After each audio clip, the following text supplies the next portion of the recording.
दोस्तों, आप सभी का उत्तम क्लासेस में स्वागत है। साथियों, जैसा कि कल आप लोगों को प्राचीन इतिहास के बारे में कुछ बताया गया था, जैसे नवपाषाण काल, मध्य पाषाण काल और पूरा पाषाण काल, हम लोग ये सारी चीज़ें पढ़े थे। अब उसके बारे में थोड़ा सा ओवरव्यू कर लेते हैं पिछले चैप्टर का। इसके बाद हम नेक्स्ट आगे क्रमिक वाइज बढ़ते जाएंगे। तो जैसा कि प्रागैतिहासिक काल के बारे में विस्तार से हम लोगों ने चर्चा करी थी पिछले सेशन में, तो हमने देखा था कि पूरा पाषाण काल, मध्य पाषाण काल और नवपाषाण काल के बारे में हमने देखा था। तो पूरा पाषाण काल की अगर हम बात करें तो हमने बताया था कि पूरा पाषाण काल के समय जो मनुष्य था, मानव था, वो आखेटक था, संग्राहक, एक तरीके से खाद्य संग्राहक था, आखेटक था, जानवरों को मारता था और दूर दूर शिकार करने जाता था। तो उस पीरियड में उसके जो घर थे वो गुफाओं में रहता था, पत्थरों के घर थे उनमें रहता था।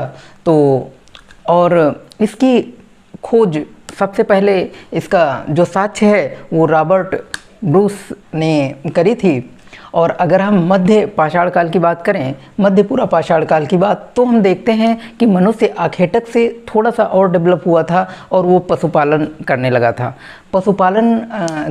था। और जो कि एक आदमगढ़ नामक स्थान पर एक साक्ष्य मिलता है सबसे पहली बार कि मनुष्य जो है कुत्ता, प्रथम जानवर था जो पालने वाला, वो कुत्ता मनुष्य पालता है।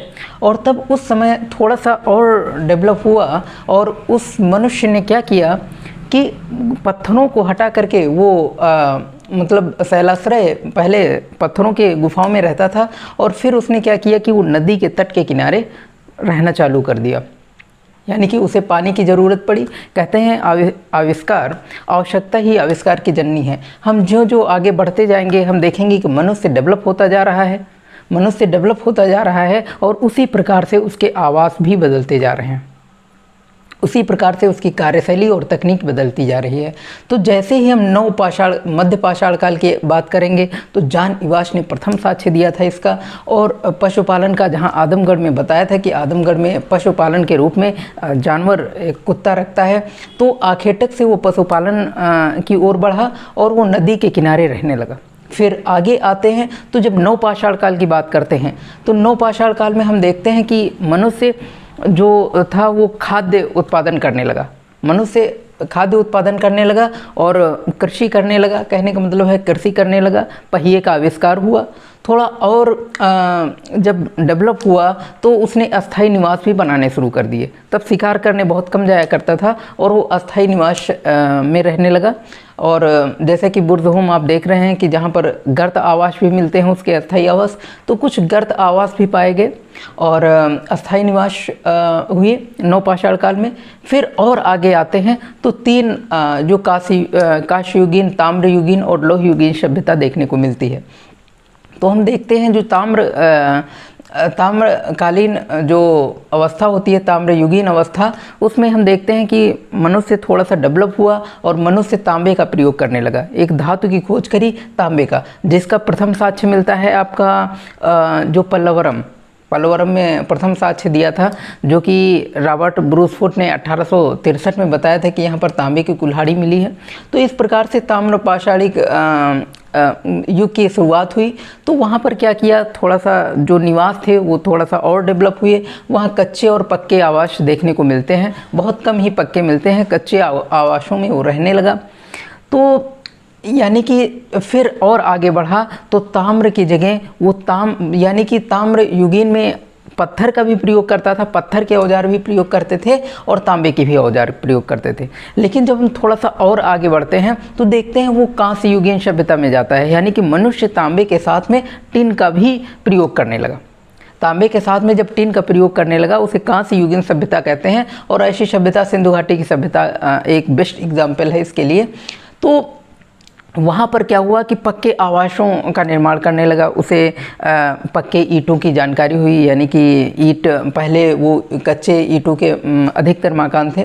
फिर कुछ आए जो कांस्य युगीन सभ्यता में, जो हम देखते हैं कि कांसे का प्रयोग करने लगा, और इसका बेस्ट एग्जाम्पल जो है वो सिंधु घाटी की सभ्यता है, जहाँ पर पक्के आवास मिलते हैं और टेक्नोलॉजी थोड़ा सा बढ़ जाती है। फिर और आगे आते हैं तो देखते हैं कि मनुष्य लगभग काफ़ी डेवलप हो चुका था, और वो लोहे रूपी धातु का प्रयोग करने लगा था। तो इस प्रकार से लोहे का प्रयोग करने लगा, और ये वैदिक काल का पीरियड था जिसमें वेदों का भी उसे ज्ञान था। पक्के मकान बनाने शुरू कर दिए। तो इस प्रकार से हम जो जो आगे बढ़ते हैं उनकी टेक्नोलॉजी मनुष्य की बढ़ती जाती है, और मानव निरंतर जो है हम देखते हैं कि वो अपने आवासों को भी परिवर्तित करता जाता है। जिस प्रकार से डेवलप होता है, उसके औजार डेवलप होते हैं, उसकी खाद्य सामग्री डेवलप होती है, और उसके जो धातुएँ हैं जो जिनका औजारों का प्रयोग करता है, तांबे का, फिर कांसे का, फिर लोहे का। तो इस प्रकार से हमें बारी बारी से देखने को मिलता है। हमने कुछ स्थल के बारे में कल चर्चा करी थी, जैसे कि हमने बताया था कि एमपी का हथनौरा है। एमपी का हथनौरा जिसमें मानव कपाल, जिसके जीवाश्म मिले थे, यानी कि मानव खोपड़ी मिली थी, तो एमपी में हथनौरा स्थान है। तो कुछ स्थल हैं जो पाषाणकालीन है, पुरापाषाण, मध्य पाषाणकालीन स्थल। तो जैसे कि हथनौरा है जो कि एमपी में है, और यहाँ मानव खोपड़ी के सबसे पहले जो सर्वप्रथम जीवाश्म पाए गए मानव खोपड़ी के। फिर हम देखते हैं भीमबेटका। भीमबेटका एक स्थान है जहाँ पर जो है शैलाश्रय पाए गए, यानी शैलाश्रय निवास पाए गए, जो कि हम चर्चा कर चुके हैं कि जब वो संग्राहक के रूप में था, आखेटक के रूप में पुरापाषाण काल में था, तो हम देखते थे कि वो शैलाश्रय बनाता था, पत्थरों के आवास बनाता था। मानव निर्मित जो पत्थरों के आवास थे उनको शैलाश्रय कहते हैं। तो इस प्रकार से भीमबेटका में देखने को मिला कि शैलाश्रय जो कि एक तरीके से पत्थरों के आवास मिले, गुफाएं मिली, और जिसमें चित्रकारी भी हुई। उस आधार पर भी हम भीमबेटका को बहुत प्रसिद्ध है। तो भीमबेटका जो कि एमपी में, और फिर एक स्थान पड़ता है आदमगढ़, जो कि एमपी में, जहाँ पर शिल्प उपकरण मिले, यानी कि शिल्प उपकरण औजार मिले, और जो कि हाथ के बनाए गए। और हम देखते हैं वहाँ पशुपालन का भी साक्ष्य मिला आदमगढ़ में, जो कि हमने बताया था कि पशुपालन का वहाँ पर एक जो मानव जो पशुपालन के रूप में कुत्ते को जो है पालना शुरू कर दिया था। तो इस प्रकार से आदमगढ़ भी, तो एमपी में जो कि हम देखते हैं हथनौरा, भीमबेटका, आदमगढ़, जो कि बहुत प्रसिद्ध स्थान है। ये अक्सर एग्ज़ाम में पूछे जाते हैं। अगर यूपी की बात करें तो लोहदा नाला जो कि यूपी में है, जो कि जहाँ पर अस्थि निर्मित मातृ देवी की मूर्ति मिली पुरापाषाण काल में। एक पल्लवरम जो कि हमने बताया था कल के सेशन में, आपने देखा, अगर ना देखा हो तो उसको बहुत अच्छी तरह देख लें, तब ये समझ में आएगा, क्योंकि ये ओवरव्यू है पिछले क्लास का, है ना। तो इस प्रकार से आप देख रहे हैं कि लोहदा नाला जो कि अस्थि निर्मित मातृ देवी की मूर्ति मिली। फिर हम देखते हैं पल्लवरम, अतिरम पक्कम एक स्थान है। तो इन आवासों में पल्लवरम जो कि जहाँ पर रॉबर्ट ब्रूस फुट ने जो है 1863 में एक कुल्हाड़ी की खोज करी थी, और ये कुल्हाड़ी जो है प्रथम खोज करी थी, जो कि तांबे की थी। तो इस प्रकार से ताम्रयुगीन सभ्यता की भी बात हो, ताम्रयुगीन स्थल भी माना जाता है, और एक तरीके से पुरापाषाण काल की भी यहाँ पर पुरापाषाण काल का भी स्थल मिला, जो कि हस्तकुठार मिले। और अतिरम पक्कम एक स्थान है जहाँ पर हस्त कुठार के साथ क्लीवर और फलक भी मिले। इस प्रकार से जो फलक संस्कृत में जो आप देख रहे थे कि फलक संस्कृत, जो कि फलक टाइप में जैस्टर और चार्ट आपने पढ़ा था कि कुछ औजार प्रयोग किए जाते थे, तो वैसे ही क्लीवर मिला, हस्त कुठार, फलक, इस प्रकार के औजार मिले। और निवासा एक स्थान है जो कि महाराष्ट्र में है, और महाराष्ट्र में ये हम देखते हैं, ये मध्य पुरापाषाणकालीन उच्च कोटि के, मध्य पुरापाषाण काल के उच्च कोटि के औजार मिले यहाँ पर। तो इस प्रकार से बहुत सारे स्थल देखते हैं, जैसे बागौर राजस्थान में है, जो कि हम देखते हैं कि सबसे बड़ा जो है, जो बागौर राजस्थान में भीलवाड़ा ज़िले में पड़ता है, तो ये सबसे बड़ा मध्य पाषाणकालीन स्थल था। और सराय नाहर जो कि यूपी में पड़ता है, सराय नाहर राय, जहाँ पर मृतक संस्कार की विधि मिली, जहाँ पर मृतक संस्कार बताया गया कि जो मनुष्य जो लिटाया जाता था उसका शव पूरब से पश्चिम की ओर रखा जाता था। तो इस प्रकार से हमें देखने को मिलता है कुछ स्थल, जो कि सराय नाहर जो कि यूपी में पड़ता है। और इसमें ये भी हमें यहाँ साक्ष्य मिला कि एक कब्र में 3 मानव जो है एक साथ नरकंकाल वहाँ पाए गए। एक कब्र में 3 नरकंकाल पाए गए। जो विधि थी संस्कार, मृतक संस्कार विधि, उसमें देखने को मिला कि हम क्या करते थे कि मृतक को जो है पूरब से पश्चिम की ओर लेटाते थे। पूरब की ओर पैर सर होता था और पश्चिम की ओर पैर होता था, है ना। और मादहा एक स्थान मिला जहाँ पर स्त्री और पुरुष एक साथ जो कि दफनाए गए। तो इस प्रकार से बहुत सारे इम्पोर्टेंट स्थल हम देखते हैं। और पूरा पाषाण, मध्य पाषाण, नवपाषाण काल की बात करते हैं कि किस प्रकार से मनुष्य डेवलप हुआ, किस प्रकार से उसके निवास डेवलप हुए, और ताम्रयुगीन, कांस्ययुगीन, लौहयुगीन सभ्यता कैसे आई, है ना। तो ये हम थोड़ा विस्तार से देख लेते हैं। जैसे कि ताम्रयुगीन सभ्यता की अगर हम बात करें, ताम्र पाषाण युग की बात करें, तो हम पाएंगे कि सबसे पहले जो तांबे का प्रयोग हुआ, सबसे पहले जो तांबे का प्रयोग हुआ 5000 ईसा पूर्व में हुआ। और इसका साक्ष्य मिलता है, इसका प्रमाण भी मिलता है ताम्रयुगीन सभ्यता की कि अतिरमपक्कम जो स्थान है वहाँ पर तांबे की कुल्हाड़ी की खोज हुई, है ना। तो इसका प्रमाण भी मिलता है कि तांबे की कुल्हाड़ी जो पाई गई अतिरमपक्कम में तांबे की। तो इस प्रकार से 5000 ईसा पूर्व 5000 ईसा पूर्व की जो कि पाई गई तांबे की कुल्हाड़ी। तो इस प्रकार से मतलब वो जो कि पता चलता है कि 5000 ईसा पूर्व में हमें तांबे का प्रयोग प्रारंभ हो चुका था। तो ये सभ्यता की बात करें अगर ताम्रयुगीन सभ्यता की, तो उस समय ताम्रयुगीन सभ्यता में लोग ग्रामीण सभ्यता थी एक तरीके से। मतलब वो नगरों से नहीं परिचित थे, नगर कैसे टेक्नोलॉजी होती है, नगर के आवास कैसे होते हैं ऐसे, और वो कच्चे मकान बनाते थे, उनके पक्की ईंटों का नॉलेज नहीं था। तो हम ताम्रयुगीन सभ्यता में देखते हैं कि वो ग्रामीण सभ्यता थी, पूरी तरह ग्रामीण सभ्यता थी। वो लिखना पढ़ना नहीं जानते थे। ताम्रयुगीन सभ्यता के लोग लिखना पढ़ना नहीं जानते थे, उनके नगर टाइप में नहीं थे, यानी कि कच्चे मकान बनाते थे। और ये भी देखने को मिला कि मातृ देवी की पूजा करते थे। और इसका प्रथम साक्ष्य जो मातृ देवी का मिला वो इनाम गांव मिला। प्रथम साक्ष्य हम देखते हैं कि इनाम गांव में मातृ देवी मूर्ति मिली, जिससे ये पता चलता है कि ताम्रयुगीन सभ्यता के जो लोग थे वो क्या करते थे, वो मातृ देवी की पूजा करते थे। तो इनाम गांव, और जैसे कि एक दैमाबाद है, अब आप जारवे संस्कृति इसका बेस्ट एग्जाम्पल है, बहुत अच्छा उदाहरण है ताम्रयुगीन सभ्यता के, जिसमें जारवे संस्कृति में ये देखा गया कि लगभग सारी ग्रामीण सभ्यता थी, लेकिन कुछ जो कि ग्रामीण सभ्यता के साथ साथ कुछ शहर थे, कुछ शहरों का भी डेवलप होने लगा था। जैसे कि उसमें इनाम गांव और दैमाबाद हम देखते हैं। तो इनाम गांव दैमाबाद में धीरे धीरे नगरीकरण का प्रारंभ हुआ। तो ग्रामीण सभ्यता से नगरीकरण की ओर हम लोग बढ़ रहे थे। वो सभ्यता जो है ताम्रयुगीन सभ्यता धीरे धीरे बढ़ रही थी और वो नगरीकरण हो रहा था। इनाम गांव, दैमाबाद जैसे रेयर एग्जाम्पल हैं। तो हम देखते हैं एक स्थान नौदा टोली, एक स्थान एमपी में नौदा टोली मिलता है, जिसमें देखा गया कि जो चित्रित उस समय मृद भांड चलते थे, जो मिट्टी के बर्तन बनाए जाते थे, वो देखा गया कि वहाँ पर काले और लाल मृद भांड बनाए गए। काले और लाल मृद भांड बनाए गए जो कि चित्रित थे, चित्रकारी थी जिस पर। तो इस प्रकार से पता चलता है कि जो है ग्रामीण सभ्यता थी, ताम्र पाषाण कालीन जो सभ्यता थी वो ग्रामीण सभ्यता थी। वहाँ पर मिट्टी के बर्तन प्रयोग किए जाते थे। कैसे प्रयोग किए जाते थे? काले और लाल, और उसमें चित्रकारी होती थी, बहुत अच्छी चित्रकारी होती थी। और ये इसकी जो खोज करी थी नौदा टोली नामक स्थान की, इसका उत्खनन करवाया था संकालिया साहब ने, HD संकालिया साहब ने क्या करवाया था? इसका नौदा टोली का उत्खनन करवाया था, जिससे उत्खनन कराने के बाद ये हम प्राप्त करते हैं कि वहाँ पर कुछ मृदभांड पाए गए, जिससे पता चलता है कि ताम्र पाषाण कालीन युगीन लोग जो है काले और लाल प्रकार के चित्रित जो है मृदभांड का प्रयोग करते थे। और हम आगे आते हैं, जैसे दैमाबाद की बात करें, दैमाबाद हमने बताया कि वहाँ पर नगरीकरण शुरू हो गया था।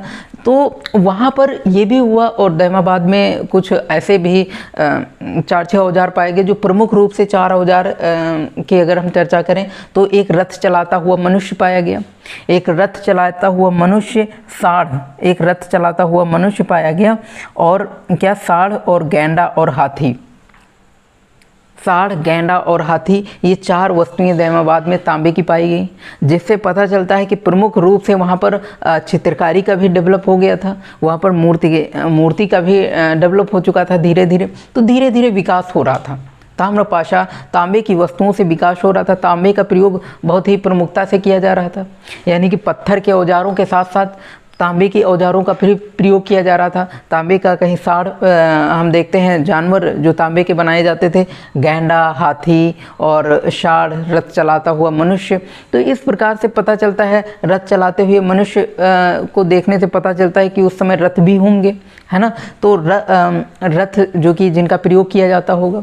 तो इस आधार पर बहुत सारी चीज़ें पता चलती हैं। जैसे इनाम गांव की अगर हम बात करें तो वहाँ पर भी नगरीकरण प्रारंभ हो गया था, और वहाँ पर नगरीकरण प्रारंभ हो गया था, थोड़ी सी टेक्नोलॉजी बढ़ गई थी। वहाँ पर देखा गया कि जो लोग जो मकान बनाते थे वो गोलाकार बनाते थे, गड्ढों में निर्मित मकान बनाए जाते थे, और कच्ची मिट्टी के मकान भी पाए गए वहाँ पर। तो इस प्रकार से हम देखते हैं ये कुछ स्थान हैं, नौदा टोली, दैमाबाद, इनाम गाँव, ये ताम्र पाषाण युगीन सभ्यता के कुछ स्थल हैं जो कि बहुत इम्पोर्टेंट हैं। तो ये ताम्र पाषाण युगीन की कुछ इम्पोर्टेंट बातें हमने पढ़ी, एक बार देख लेते हैं। क्या पढ़ा हमने कि 5000 ईसा पूर्व हमने ये कि सर्वप्रथम जो तांबे का प्रयोग था वो 5000 ईसा पूर्व में अतिरमपक्कम में तांबे की कुल्हाड़ी मिलने से हम मान सकते हैं कि जो ताम्र पाषाण युगीन सभ्यता थी उसकी शुरुआत 5000 ईसा पूर्व में हुई थी। और हमने देखा कि ताम्र पाषाण युगीन सभ्यता जो थी वो कैसी थी, ग्रामीण सभ्यता थी। लोग लिखना नहीं जानते थे, लिखने की कला का ज्ञान नहीं था लोगों को। और हम देखते हैं कि वहाँ पर क्या था, लोग नगरों में नहीं रहते थे, वहाँ ग्रामीण सभ्यता थी पूर्ण तरीके से। तो उनको जाहिर सी बात है ग्रामीण सभ्यता होने से ये पता चलता है कि उनको पक्की ईंटों का शायद ज्ञान ना रहा हो, इसी प्रकार इसीलिए वो कच्ची ईंटों का विशेष तौर से प्रयोग कर रहे थे। हालांकि धीरे धीरे इनाम गांव, दैमाबाद जैसे एग्जाम्पल मिलते हैं जो कि थोड़ा सा मतलब विरोधाभास करते हैं और वो नगरीकरण की ओर ले चलते हैं, यानी कि नगर का धीरे धीरे डेवलप हो रहा था कुछ इलाकों में। तो नौदा टोली नामक स्थान, दैमाबाद, इनाम गांव ऐसे कुछ फेमस स्थल हैं ताम्र पाषाण युगीन के। अब हम आगे चलते हैं और हम कांस्य युगीन सभ्यता की ओर आते हैं। यानी कि पहले क्या किया, पहले मनुष्य तांबे का प्रयोग करता था, पत्थर का प्रयोग करता था। धीरे धीरे टिन की खोज हुई। तो टिन की खोज होने के बाद में जो औजार थे, तांबे के औजार लचीले, थोड़ा सा मतलब कठोर होते थे, टूट जाते थे। तो इस प्रकार से जब टिन उसमें मिला करके प्रयोग किया जाने लगा तो देखा कि जो औजार थे वो थोड़ा सा लचीले होते थे, जल्दी टूटते नहीं थे, और मतलब बहुत ही अच्छे किस्म के औजार प्रयोग किए जाने लगे। तो धीरे धीरे मनुष्य डेवलप हुआ और तांबे के साथ साथ वो टिन का प्रयोग करने लगा। तो उस समय, उस काल को सबसे बेस्ट एग्जाम्पल जो मिलता है वो कांस्य युगीन सभ्यता का जो बेस्ट एग्जाम्पल मिलता है सिंधु घाटी की सभ्यता में हम देखते हैं। तो यहाँ पर कहने का मतलब है कांस्य युगीन सभ्यता जो थी वो मिस्र, मेसोपोटामिया, यूनान, सिंधु घाटी की सभ्यता, ये सब कांस्य युगीन सभ्यता का प्रयोग होने लगा था यहाँ पर। तो ये कैसी थी, इसमें हम देखते हैं कि शहरों की स्थापना हो चली थी, यहाँ पर शहरों की स्थापना हो चली थी ये जो। और हम आगे देखते हैं कि हड़प्पा संस्कृति का उदय हुआ इसी काल में। कांस्य युगीन सभ्यता में हड़प्पा संस्कृति का उदय हुआ, हड़प्पा जैसे स्थल, और हम देखते हैं उनका विकास हुआ, नगरीकरण का विकास हुआ। धीरे धीरे क्या हुआ कि शहरी सभ्यता की धीरे धीरे स्थापना हो चली थी। हमने बताया ना कि यहाँ पर कुछ गांव जो मिलते हैं जिनमें नगर का विकास हो चुका था धीरे धीरे। तो जब हम ताम्र से कांस्य युगीन सभ्यता की बात करते हैं तो यहाँ देखते हैं कि कुछ जो थे, जैसे सिंधु घाटी की सभ्यता है और हड़प्पा सभ्यता, तो ये सारी चीज़ें हम देखते हैं जो कांस्य युगीन सभ्यता की ओर पूर्ण रूप से थी। अगर हम लौह युगीन की ओर जाएँ, यानी कि जब कांस्य के बाद में फिर जब हम लौह युगीन की तरफ जाते हैं, यानी कि कहने का मतलब है कि जब कांस्य के प्रयोग करने के बाद धीरे धीरे लोहे का, जब धातु का आविष्कार हुआ तो इंसान बहुत ज़्यादा डेवलप हो गया। यानी कि कहने का मतलब है एक तरीके से लोहे का प्रयोग होने से एक क्रांति आ गई, जो देश में बहुत बड़ी क्रांति आ गई। कहने का मतलब है औजार बहुत बेस्ट बनते थे, बहुत सारे चीज़ों का में लोहे का प्रयोग किया जाने लगा। हम देखते हैं कि लोहे का प्रयोग धीरे जो है फिलिस्तीन, तुर्की, ईरान, सीरिया आदि देशों में हम देखते हैं कि 1200 ईसा पूर्व में हो चुका था। तो धीरे धीरे जब हम आगे बढ़ते हैं, भारत की ओर जाएं, तो हम देखते हैं कि 1000 ईसा पूर्व में जो है लोहे रूपी धातु का आविष्कार हो चुका था। और इसको बताया सबसे पहले व्हीलर ने बताया कि ये जो भारत में जो व्हीलर ने बताया कि जो भारत में जो सर्वप्रथम लोहे का जो प्रयोग किया वो ईरान के हखामनी शासकों द्वारा प्रयोग किया गया। ईरान के हखामनी शासकों द्वारा जो है सर्वप्रथम लोहे का प्रयोग किया गया भारत में।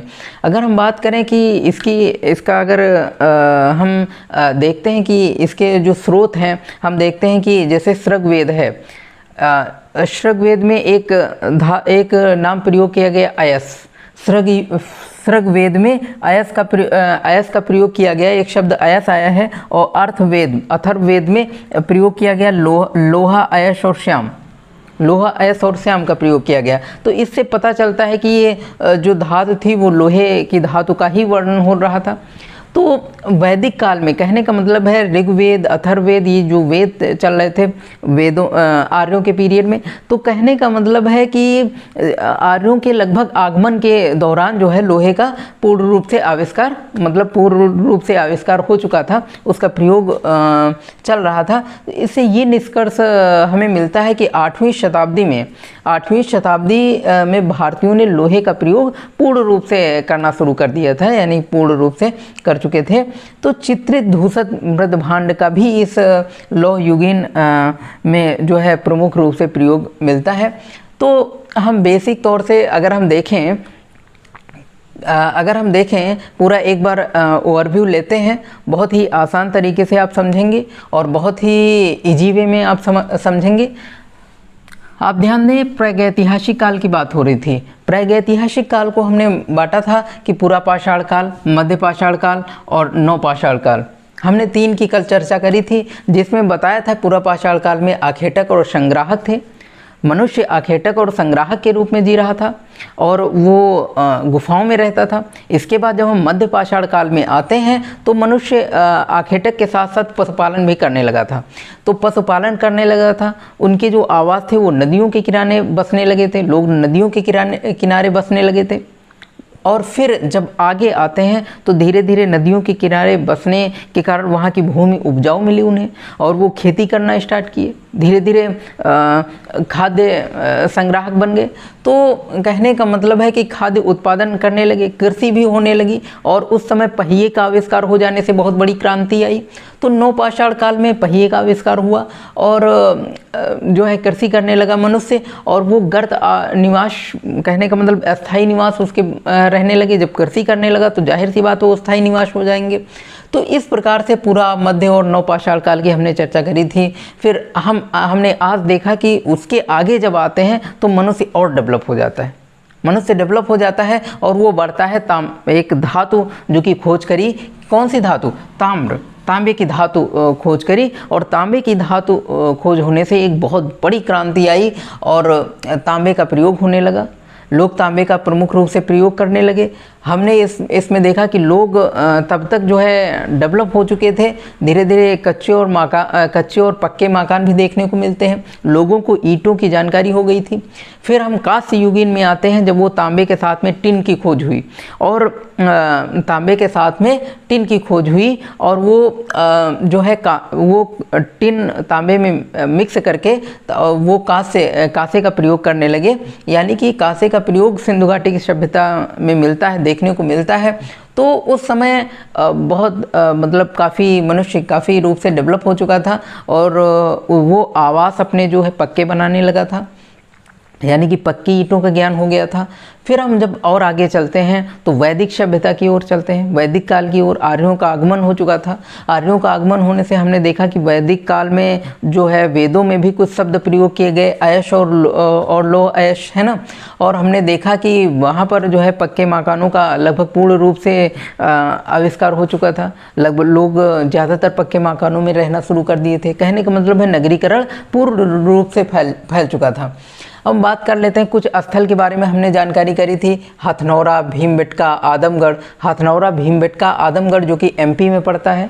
हथनौरा जो कि मानव खोपड़ी का जीवाश्म मिलता है सर्वप्रथम, तो जिससे शारीरिक जीवाश्म जो था, कहने का मतलब है कि आखेटक से जब वो पशुपालक बना तब वो अस्थाई रहने लगा, मतलब धीरे धीरे, कहने का मतलब है जब पशुपालन करने लगा तो अस्थाई रूप से जैसे आया, तो तब जो है शारीरिक जो जीवाश्म मिला, पहली बार जीवाश्म मिला वो हथनौरा में मिला।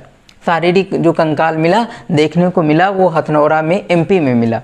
इसके बाद हम देखते हैं कि भीमबेटका जो कि एक स्थान है जहाँ पर लोग गुफाओं में रहते थे, जब तो शैलाश्रय वहाँ बहुत सारे मिले भीमबेटका नामक स्थान पर एमपी में। और एमपी में आदमगढ़ है जहाँ पर शिल्प उपकरण, हाथ से बनाए गए औजार मिले, देखने को मिले। तो इस प्रकार से, और फिर लोहदा नाला जो कि यूपी में है, जहाँ पर अस्थि निर्मित मातृ देवी की मूर्ति मिली। तो पूरा पाषाण काल की जो है उदाहरण, बेस्ट उदाहरण है, जो कि मतलब कहने का मतलब है कि अस्थियों से मूर्तियाँ भी बनाई जाती थी, है ना। तो और ये भी साक्ष्य मिला कि मातृ देवी थी। तो इस प्रकार से हम कह सकते हैं कि उस समय के लोग जो थे वो क्या करते थे, वो मातृ देवी की पूजा करते थे। और पल्लवरम एक ऐसा स्थान है, पल्लवरम, जहाँ पर पहली बार जो है तांबे की जो कुल्हाड़ी प्राप्त हुई 1863 में रॉबर्ट ब्रूस ने किया। तो इस प्रकार से पल्लवरम से पता चलता है कि ये ताम्र युगीन स्थल भी है। और ये भी पता चलता है कि पहली बार जो है हस्त कुठार मतलब तांबे का प्रयोग हो चुका था।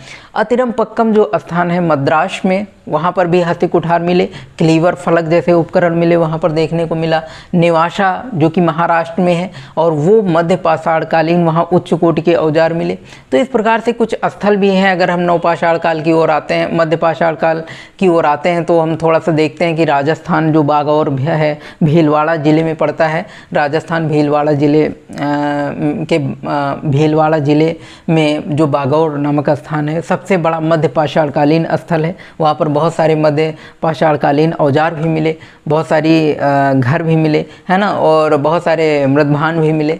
तो इस प्रकार से हम देखते हैं कि बागौर है, और सरायनाहर जो कि यूपी में सरायनाहर राय है, जो कि प्रतापगढ़ में, जिसमें देखने को मिला कि मृतक संस्कार विधि देखने को मिली कि मरने के बाद इंसान को कैसे दफनाया जाता था।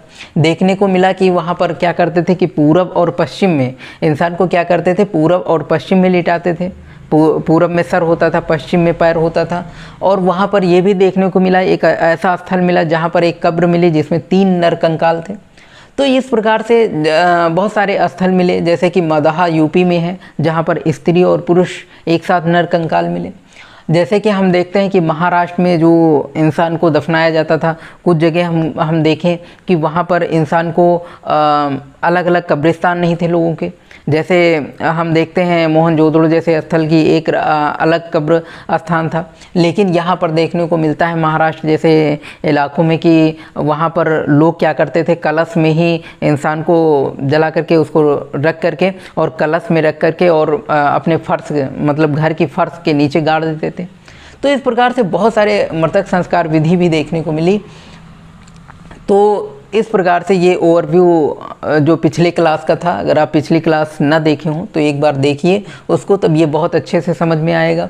अगर हम ताम्रपाषाण युग की बात करें तो ताम्रपाषाण युग में हमने देखा कि ताम्रपाषाण युग की शुरुआत 5000 ईसा पूर्व में हुई थी, और इसका प्रमाण जो कि मिलता है अतिरमपक्कम में, बहुत अच्छा एग्जाम्पल मिलता है, तांबे की कुल्हाड़ी मिलती है। इस प्रकार से हम कह सकते हैं कि 5000 ईसा पूर्व में जो है तांबे का प्रयोग हो चुका था, पहली बार हो चुका था। और ये ताम्रपाषाण युगीन सभ्यता जो थी ग्रामीण सभ्यता थी, पूर्ण रूप से ग्रामीण सभ्यता थी। यहाँ लोग लिखना नहीं जानते थे, पढ़ना नहीं जानते थे। यहाँ लोग जो निवास थे उस समय वो कच्चे निवास होते थे, पक्की ईंटों का ज्ञान नहीं था इनको। और ये भी देखने को मिलता है कि यहाँ पर मातृ देवी की पूजा होती थी, और इसका सबसे बेस्ट एग्जाम्पल मिलता है जो कि मातृ देवी इनाम गांव इसका बहुत अच्छा एग्जाम्पल मिलता है, जहाँ पर मातृ देवी की मूर्ति मिली। इस प्रकार से हम कह सकते हैं कि इनाम गांव, इस प्रकार से हम कह सकते हैं कि जो ताम्रपाषाण युगीन सभ्यता थी, ताम्रपाषाण युगीन जो मानव था वो मातृ देवी की पूजा करता था। और कई मूर्तियाँ मिली देवियों की, स्त्रियों की कई मूर्तियाँ मिली, जिससे ये पता चलता है कि वहाँ के लोग जो है मातृशक्ति को मानते थे।